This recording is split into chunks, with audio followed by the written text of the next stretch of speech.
ఈరోజు sir Pembi bus stand అవరాన్ వార్డులో మరి దాదాపుగానంటే గత కొన్ని సంవత్సరాల నుంచి ఇక్కడ సంత కూడా జరుగుతుంది పెంబి గ్రామంలో.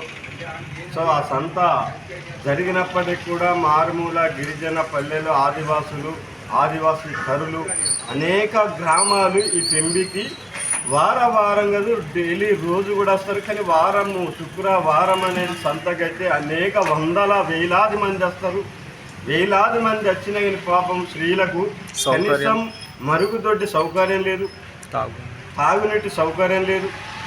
మరి ఈ మారుమూల గిరిజన పల్లె అనేక గ్రామాల వారు అదే అంటున్నారు, కనీసం ఈ గ్రామం కన్నా కనీసం ఒక లాట్రిన్ రూము, ఒక బాత్రూము, కనీసం స్త్రీలు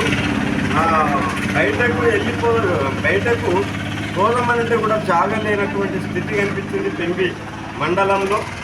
మరి పెంబి గ్రామంలో దాదాపుగానంటే మరి దాదాపుగా ట్యాక్స్ కూడా అదానంగా పెంచి కూడా టాక్స్ కూడా వసూలు చేస్తున్నారు. లక్షలాది రూపాయల టాక్స్. సరైన సౌకర్యం సరే, ఆ టాక్స్ పైసలైనా సౌకర్యాలు కల్పించవచ్చు. కానీ ఇప్పటిదాకా కూడా ట్యాక్స్ వసూలు చేయడమే తప్ప ఇప్పటిదాకా కూడా మరి ప్రజలకు మౌలిక సదుపాయాలు కల్పించడం లేదు.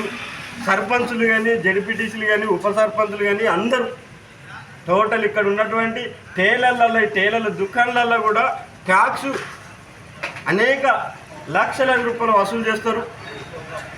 మరి ప్రతి సంవత్సరం కూడా ట్యాక్స్ పెంపు ప్రతి సంవత్సరం పెరుగుతూనే ఉంటుంది, మార్పిడి జరుగుతూనే ఉంటుంది. కనీసం కుసుందమన్నా కూడా మరో విషయం, ప్రాథమిక ఆరోగ్య కేంద్రం కానీ ఇప్పుడు ఈ ఆరోగ్య కేంద్రంలో హాస్పిటల్ స్టాఫ్ నర్సు కానీ కూడా అనేక బాధలతో ఉన్నటువంటి ఈ రోడ్డు మీద ఆదివాసీ తీసుకొని వస్తే హాస్పిటల్కి పోదామని అంటే ఎవరన్నా బాధతో ఉంటే ఆ బాధ రోడ్డు మీద అంగడి జరుగుతుంది. ఈ హాస్పిటల్ రోడ్డు మీద చూడండి సార్, ఆ రోడ్డు మీద హాస్పిటల్లో రోడ్డు మీద పెట్టుకున్నాక వచ్చినటువంటి పేషెంట్ ఎటు పోవాలి? ఈ పక్కకున్నటువంటి మొత్తం రూములన్నీ కూల్చేసిండు. ఆ రూములన్నీ కూల్చేసిండు, ఇప్పుడు కబ్జాకు గురైనాయి.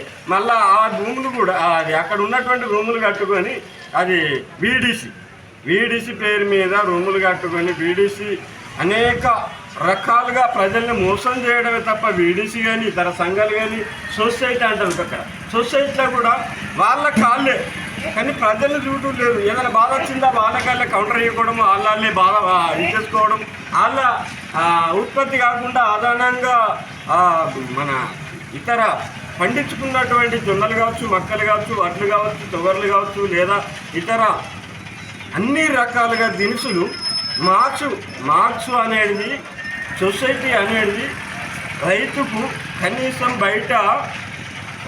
బయట కంటే ఒక 20 రూపాయలు తగ్గించి కొనుగోలు చేసేటువంటి మార్క్స్ కూడా ఇవాళ ప్రైవేటు దళారుల కంటే ఎక్కువ అదనంగా దోపిడీ చేస్తుందే తప్ప మరి వెంటనే దాన్ని కూడా దృష్టి పెట్టి మరి అధికారులు కానీ, లేదా రాజకీయ నాయకులు కానీ, లేదా ఇటు గ్రామ పెద్దలు కానీ దాన్ని దృష్టి పెట్టి అన్ని రకాలుగా ప్రజలకు మేలయ్యే విధంగా చెయ్యాలని మేము సిపిఐఎంఎల్ లిబరేషన్ పార్టీ ద్వారా డిమాండ్ చేస్తున్నాం. లేదనంటే రానున్న రోజులలో కష్టంగా ప్రజలతో కలిసి గిరిజనులు కానీ, ఇటు గిరిజన తరలు కానీ, ఈ గ్రామాలు కానీ, చుట్టుపక్కల ఉన్నటువంటి గ్రామాలతో ఖచ్చితంగా ఉద్యమాలు చేస్తామని కూడా మేము హెచ్చరిస్తున్నాం.